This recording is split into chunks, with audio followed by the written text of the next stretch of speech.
April 1457, a banquet hall in Wallachia. 200 noblewomen sit beside their husbands, dressed in silk, drinking wine, celebrating Easter. By sunrise, their husbands will be dead, impaled in the courtyard. And these women, these daughters of aristocrats, who had never touched dirt in their lives, will begin a death march to the mountains. One of them was named Voica, 23 years old, married for 2 years.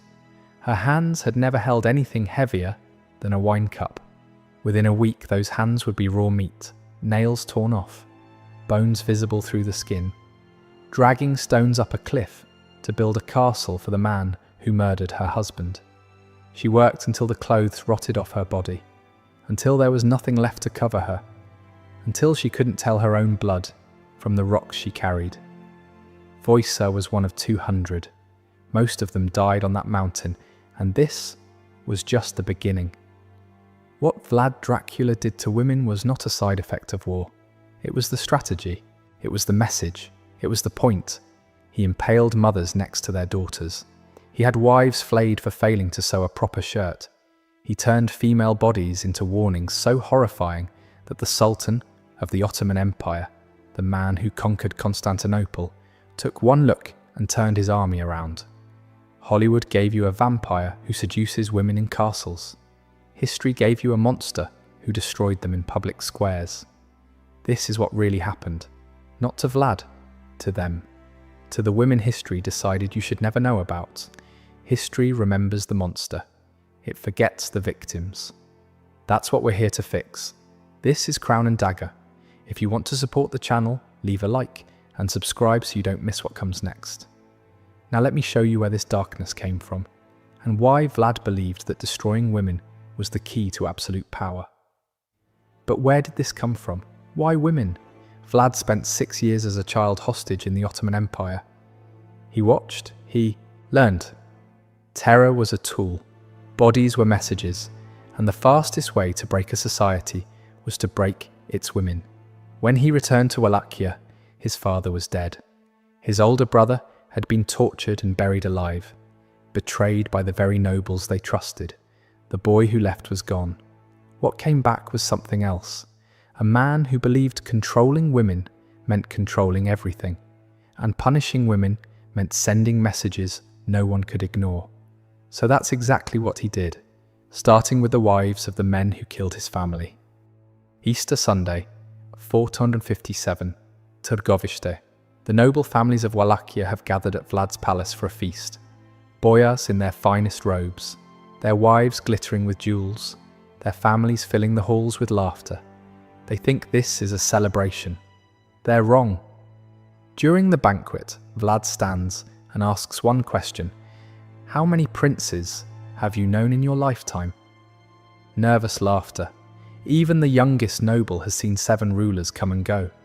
The oldest has witnessed 30, each one betrayed, each one murdered, each one replaced by another puppet. Vlad nods slowly. That is the problem. The doors slam shut. Guards pour in. Within minutes, the old boyars are dragged outside and impaled in the courtyard. The screams echo through the stone walls. Voica hears her father-in-law begging for mercy, then silence. But for the young nobles and their families, Vlad has different plans. Still wearing their Easter silk, the wives and daughters are chained together. Voica feels the iron close around her wrists, so tight it cuts skin. Her guard shoves her forward. She falls. The woman beside her helps her up. Before they march, Vlad makes them watch. Their husbands raised on stakes in the courtyard. Some die quickly, some don't. Voica finds her husband in the forest of bodies. He's still alive, still calling her name. She can't go to him. She can't look away. Then the march begins, 50 miles north, through forests, through mud, through rain. No food, no rest. Women who had travelled their whole lives in carriages now stumble barefoot over rocks. Some collapse on the first day. The guards don't stop. They drag them. When dragging becomes too slow, they leave them behind. The wolves do the rest. When they finally reach the ruins of Poenari Castle, Vlad is waiting. You will rebuild this fortress with your hands. According to the Cantacuzino Chronicle, They worked for months. The silk dresses went first, torn by stones soaked with blood, rotted by rain, then the undergarments. Soon there was nothing left on their bodies. 200 noblewomen exposed to the sun and cold, carrying rocks up a mountain with their bare hands. Voika's hands split open on the third day. By the second week, she couldn't feel them anymore. The woman beside her, a countess who had never lifted anything heavier than embroidery, fell from the cliff on day 12. Her body tumbled down the rocks. No one was allowed to stop. No one was allowed to look. At night, they slept on bare stone. No blankets, no shelter, huddled together for warmth like animals. The mountain cold cut through their broken bodies. Some women didn't wake up. Their bodies were dragged aside and the work continued. They ate what the guards threw at them. Scraps, bones with bits of meat still clinging to them. Water from puddles.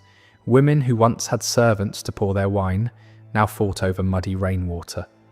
The chronicle says many died from exhaustion. Others fell from the cliffs. Some simply sat down on the stones and refused to move until the guards beat them to death. A few tried to escape.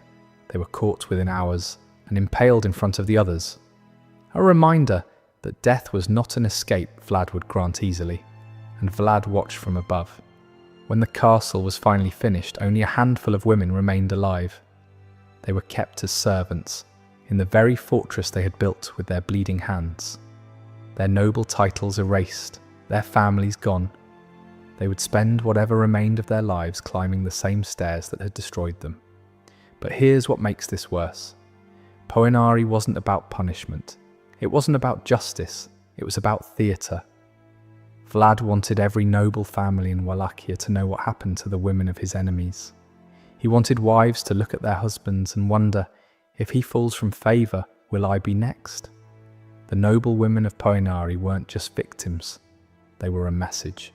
And the message was received. But Vlad wasn't finished with the women of his own kingdom, because building a castle was punishment for the wives of traitors. For ordinary women, the rules were even more terrifying.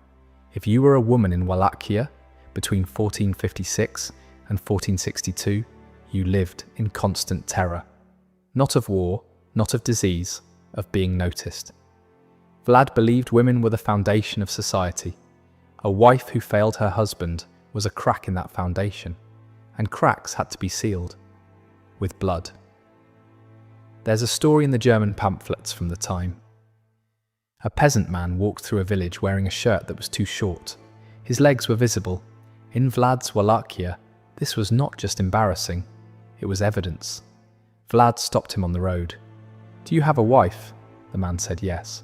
"Bring her to me." She came. A woman named Ilinka. Strong hands. She had probably spent her whole life working, cooking, cleaning, raising children, sewing when there was time. Vlad looked at her with the same expression he used for inspecting cattle. "Why does your husband walk around dressed like a beggar? Is there no flax in your home? Are your hands broken?" She tried to explain. The children needed care. The farm needed work. There wasn't enough time. There was never enough time. Vlad's response was immediate. What they did to her lasted hours. The village was forced to watch. When it was over, what remained of her was raised on a stake in the square. Her body left there for days, a warning no one could ignore. Then Vlad found another woman for the widowed peasant. He looked at her and spoke slowly, so everyone in the village could hear. "Make sure his shirt is longer, or you'll share her fate." This was the law in Vlad's Wallachia. Not written in books, written on bodies. Adulterous wives were flayed in front of their families. Their husbands forced to watch.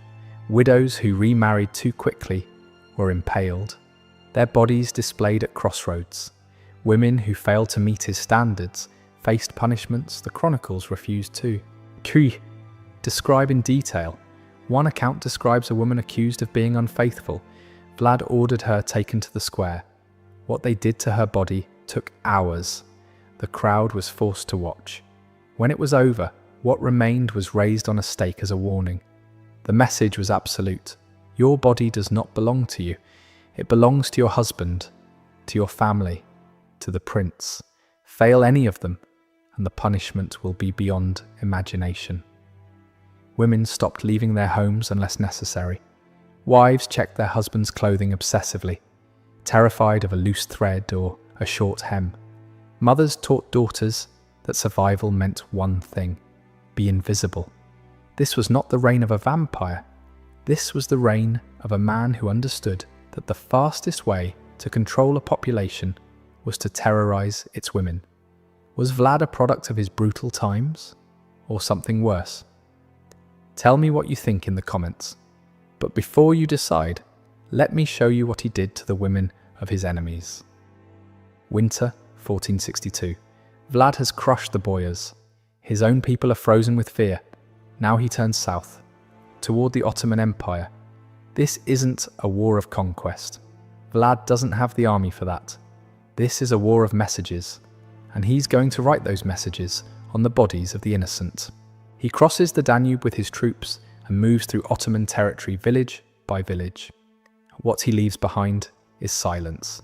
In a letter to King Matthias of Hungary, dated February 11th, 1462, Vlad wrote with the precision of an accountant.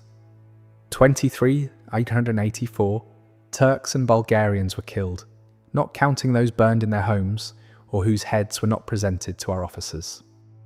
Entire families. No one was spared. But the killing was only the beginning. The survivors were gathered for something special.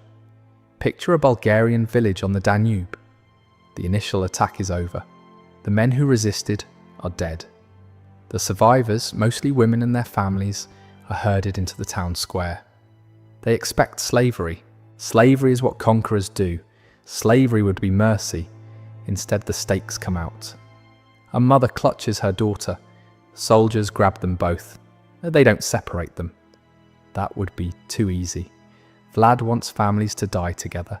He wants mothers to watch. He wants daughters to hear. The stake isn't sharp. It's rounded, greased with oil. Designed not to kill quickly. Designed to let the body's own weight do the work. Slowly, over hours, sometimes days.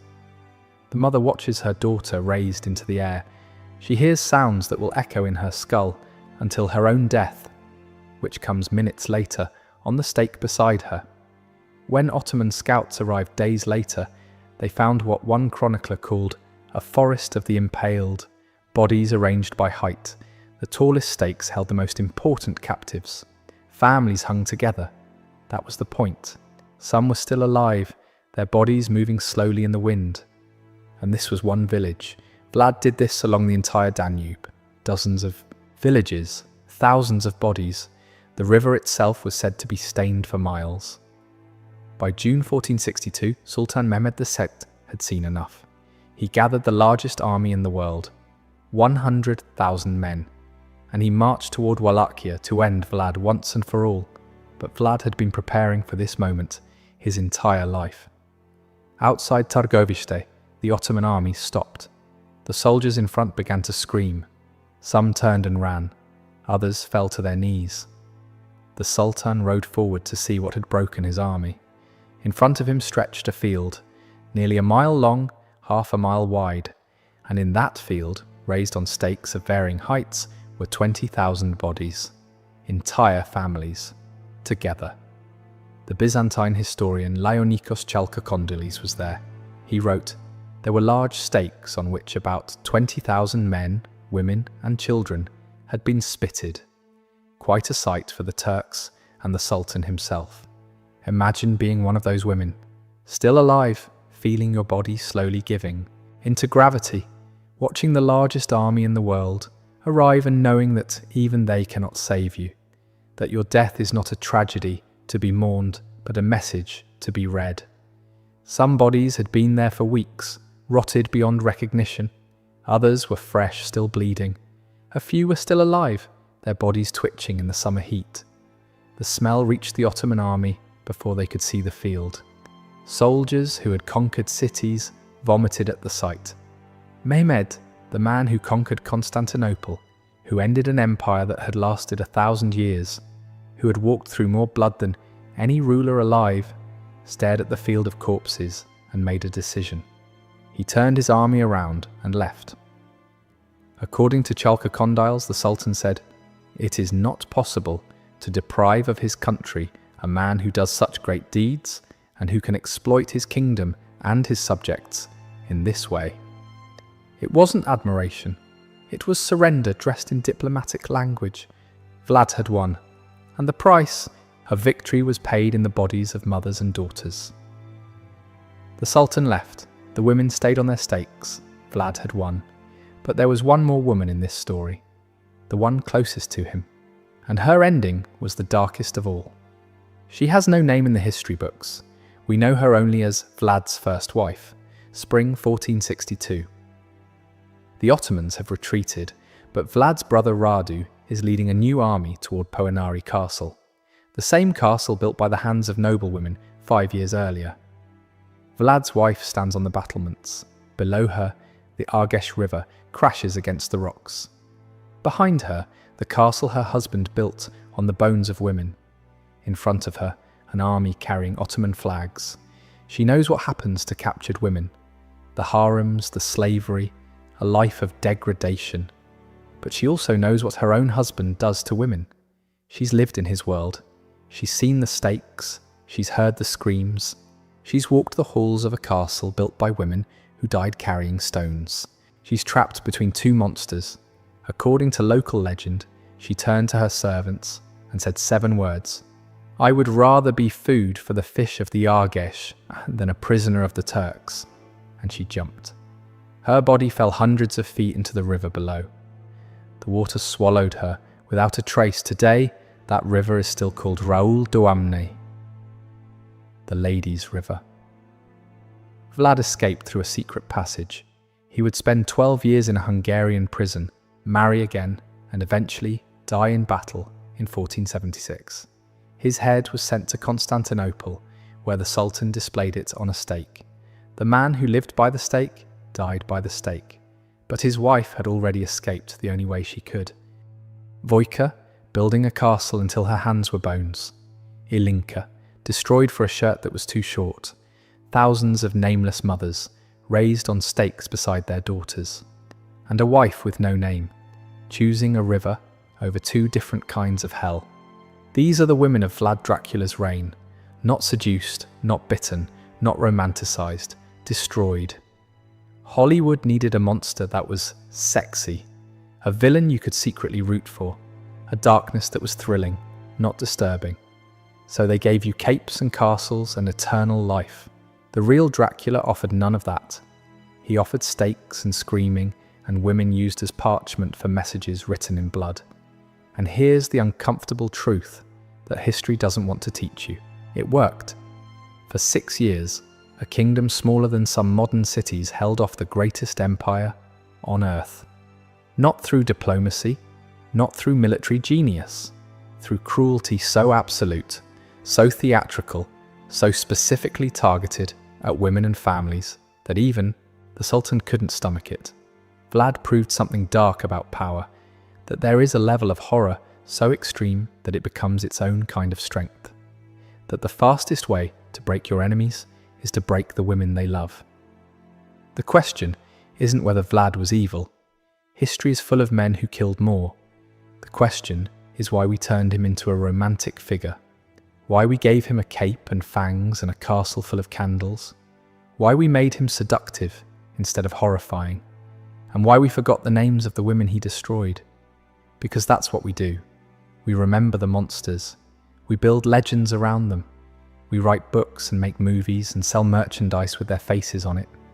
And the victims, they become statistics, background noise, nameless bodies in a story that was never really about them. Vojka deserves to be remembered. Her hands bled so a monster could have a fortress. Her suffering built walls that tourists photograph today. So does Ilinka, who died because a shirt was too short. So do the mothers of the Danube, who held their daughters as the stakes went up.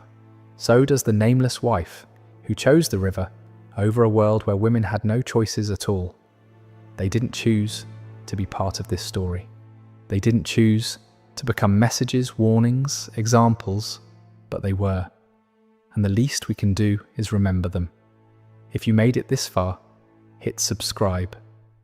Today, tourists climb the 1,480 steps to Poenari Castle. They take selfies at the top. They buy Dracula t-shirts in the gift shops. They post photos with captions about